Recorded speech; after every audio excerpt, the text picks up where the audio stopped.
ভোটের মুখে ফের তৃণমূল কংগ্রেসের গোষ্ঠী সংঘর্ষে উত্তপ্ত ভাঙড়।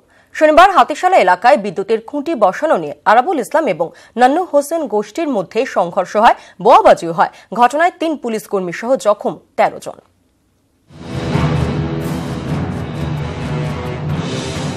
ফের তৃণমূলের দুটি গোষ্ঠীর সংঘর্ষে উত্তপ্ত ভাঙড়। শনিবার সকালে হাতিশালা বাজার এলাকায় বিদ্যুতের খুঁটি বসানো নিয়ে বচসার সূত্রপাত। অভিযোগ, আরাবুল গোষ্ঠীর লোকজন চাইছিল খুঁটি বসুক ওই এলাকায়, কিন্তু বাদ সাধে নান্নু হোসেন ঘনিষ্ঠ জুলফিকার। তা নিয়ে শুরু হয় সংঘর্ষ। আমি আপাতত রশিদের কাছে মার খেয়েছি। রশিদ, রিন্টু ওরা ভাই ভাই আমাকে এসে মেরেছে। ওরা কি জুলোর লোক? না, এখন হাজির লোক। আজকে দেখলাম হাজির লোকের সাথে যোগাযোগ করেছে। আচ্ছা, তুমি জুলোর লোক? হ্যাঁ, এবার আমি জুলোর সমর্থনে আছি। আমার জমির পাশে একটা খুঁটি বসছিল, কারেন্টের খুঁটি। আমি বলছি এটা একটা সাইডে দিয়ে বসান, তাতে আমার সুবিধা হবে। কি নিয়ে এক ঝামেলা সৃষ্টি করেছে। বলে তুই এখানকার কি ভেবেছিস, তুই এখানে যুবর অঞ্চল সভাপতি ছিলিস, আর কার্যকারী সভাপতি আছিস বলে আমাকে ধরে চাপড় করে মারলো। মারার পরে ছেড়ে এসে আমাকে বাঁশ লাঠি দিয়ে মারতে শুরু করলাম। খবর পেয়ে ঘটনাস্থলে পৌঁছয় লেদার কমপ্লেক্স থানা থেকে পুলিশে। পরিস্থিতি নিয়ন্ত্রণে আনতে লাঠিচার্জও করতে হয় পুলিশকে। ঘটনায় অ্যাডিশনাল ওসি বিনোদ কুমার সহ ৩ পুলিশ কর্মী আহত হয়েছেন। জখম হয়েছে দুটি গোষ্ঠীরই আরও ১০ জন।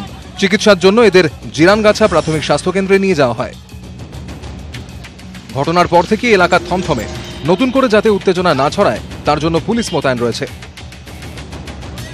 ভাঙড় থেকে সত্যজিৎ মণ্ডলের সঙ্গে অনুপ চক্রবর্তী, নিউজ 18 বাংলা। আর দিন চারেক পরেই রাজ্যে প্রথম পর্যায়ের ভোট। দীর্ঘ টানাপোড়েনের পর অবশেষে ঘোষিত হল পুরুলিয়ার বিজেপি প্রার্থীর নাম। প্রাক্তন এবিভিপি সদস্য এবং দলের সর্বক্ষণের কর্মী জ্যোতির্ময় সিং মাহাতোকেই পুরুলিয়া কেন্দ্রে দাঁড় করালো বিজেপি। অন্য ৩ মাহাতো প্রার্থীর সঙ্গে লড়াই জ্যোতির্ময় সিং মাহাতোর।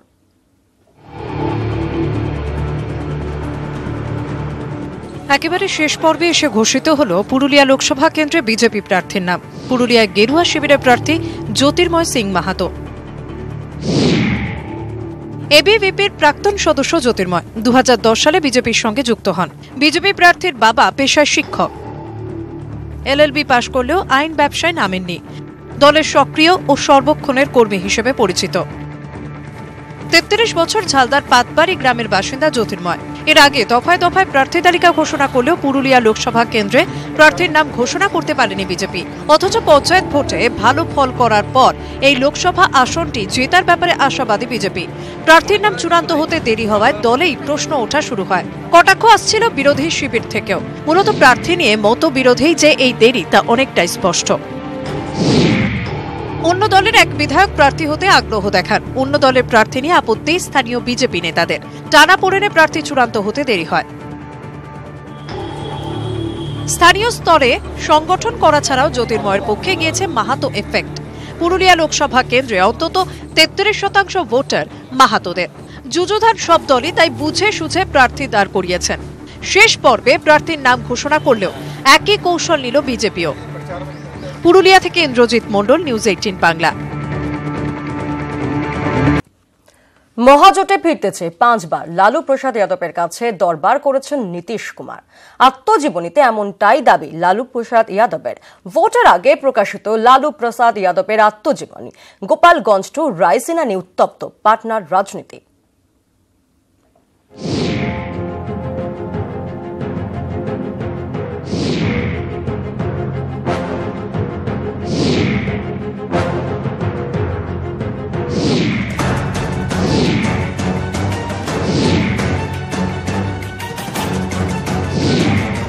এনডিএতে চলে যাওয়ার পরও মহাজোটে ফিরতে চেয়ে বারবার আরজেডি প্রধানের কাছে দরবার করেছেন নীতিশ কুমার।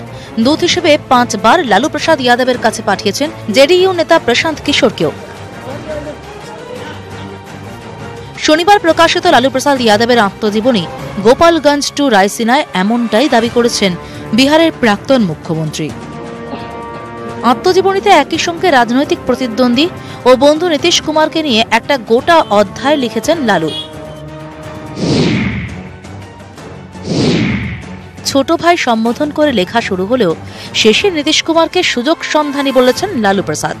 লালুর লেখায় ধর্মনিরপেক্ষতা ও সমাজতন্ত্রের প্রতি কখনোই দায়বদ্ধ নন নীতিশ।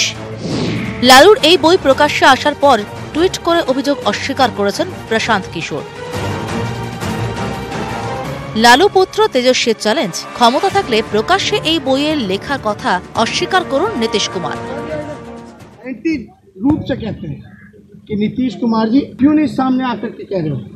हम चुनौती देते हैं कि जो बातें किताबें में लिखी गई हैं उसका आप खंडन करो। জেডিইউ এর রাজ্য সভাপতি বশিষ্ঠ নারায়ণ সিং এর দাবি, ভোটে এর কোনো প্রভাবই থাকবে না। प्रचार का अभियान चल रहा है, उसको हम प्रचार में कोई भी ऐसा नहीं कहना चाहते हैं जो कि मर्यादा के विपरीत हो। বই প্রকাশের দিন থেকেই জমে উঠেছে রাজনৈতিক তরজা। किताब के तथ्यों को देख करके बात बोलते हैं, फिर उनके जो राइवल्स हैं उसको काउंटर करते हैं, तो चलेगा। লালু শিবিরের দাবি, ভোটের ঠিক আগে মুখোশ খুলে গিয়েছে নীতিশ কুমারের। নীতিশ কুমারের পাল্টা দাবি, লালুর এই সমস্ত অভিযোগই মন গড়া, ভোটের বাক্সে এর কোনো প্রভাবই পড়বে না। পাটনা থেকে ক্যামেরায় পিন্টু সরকারের সঙ্গে অত্রিমিত্র, নিউজ 18 বাংলা। উত্তরবঙ্গের একাধিক জঙ্গল লাগোয়া বসতির বাসিন্দারা আজ এক গভীর সংকটের মুখে। সুপ্রিম কোর্টের নির্দেশে তারা ভিটে মাটি ছাড়া হতে চলেছেন। রাজ্যে সংখ্যাটা কম বেশি প্রায় 1 লক্ষের কাছাকাছি। উচ্ছেদ অভিযানে আপাতত কোর্টের স্থগিতাদেশ থাকলেও ভোটের পর তাদের ভবিষ্যৎ নিয়ে চরম আশঙ্কার মধ্যে রয়েছেন আদিবাসী বনবাসীরা।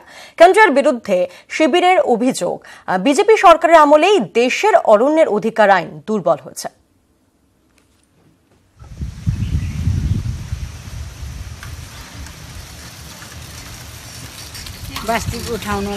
ফটো খিচ্ছেন, চোখে মুখে ভয়ের ছাপ, বাইরের লোককে সন্দেহের চোখে দেখছে পাম্পু বস্তির আদিবাসী বনবাসী মানুষ।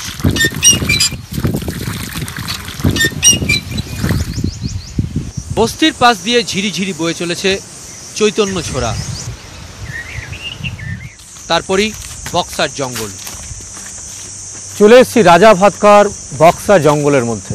দেশের 14টি রাজ্যের কম বেশি প্রায় 10 লক্ষেরও বেশি মানুষ আজ তাদের শিকড় থেকে উচ্ছেদ হওয়ার আশঙ্কায় দিন গুনছেন। এখানকার যে পাতা আছে, যে গাছ আছে, ওটার সঙ্গে আমরা অটোমেটিকলি কথা বলি, হ্যাঁ, যে মায়াটা আছে, হ্যাঁ, আমরা তো জঙ্গলকে ভালোবাসি বলে এই সব জায়গায় এত দুঃখ কষ্ট সহকারে বসে আছি। তো প্রথমে আসে গ্রাউন্ড লেভেলের রিয়েলিটিটা দেখতে লাগবে না, কে কিভাবে বসে আছে, কতদিন ধরে বসে আছে। না আমরা সুপ্রিম কোর্টের আদেশকে অবমাননা করতে পারি, হ্যাঁ, না মানতেও পারি।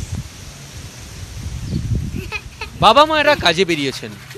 কাজ বলতে জঙ্গলের কাজ, পাতা ডালপালা কুড়োনোর কাজ, ফল কুড়োনোর কাজ। সন্ধ্যের আগে গ্রাম তাই পুরো ফাঁকা। আমরা জঙ্গল লাগাইছে, আমার দাদা লাগাইছে, বাবা লাগাইছে, কাকা লাগাইছে। এই জঙ্গল শাল, টিক, দরুল, যত গাছ আছে, এই চাপ আমাদের লাগাইছে। ভোট সামনেই, ভোটও হয়তো দেবেন তারা, কিন্তু তাতে কি উচ্ছেদ আটকানো যাবে? যেরকম আমার 5th জেনারেশন, কিন্তু আমি প্রমাণ করব কিভাবে আমার 5th জেনারেশন এখানে ছিল। আর যতগুলো ডকুমেন্টগুলো ছিল সেটা ফরেস্ট ডিপার্টমেন্টের কাছে, যে আগের যে এগ্রিমেন্টগুলো ছিল ওগুলো তো ফরেস্ট ডিপার্টমেন্টের কাছে। ওরা যদি চায় দিতে পারে, যদি না চায় না দিতে পারে। রাজা ভাতখাওয়ার বিভিন্ন বনবস্তিতে আমরা গেছিলাম বক্সা জঙ্গল একেবারে লাগোয়া পাম্পু বস্তিতে। কয়েক পুরুষ ধরে বংশানুক্রমিকভাবে তারা সেখানে রয়েছেন। শালগাছ পুঁতে পাতা কুড়িয়ে একদিন ছিল যাদের জীবন জীবিকা, আজ তারাই উচ্ছেদের মুখে পড়েছেন। অনিশ্চিত ভবিষ্যতের সামনে দাঁড়িয়ে আজ তারা প্রত্যেকেই আতঙ্কিত এবং একই সঙ্গে দিশেহারা। আলিপুর দুয়ারের রাজা ভাতখাওয়া থেকে ভাস্কর প্রতিম মৈত্র ও সাম্যব্রত জোয়ারদার, নিউজ 18 বাংলা।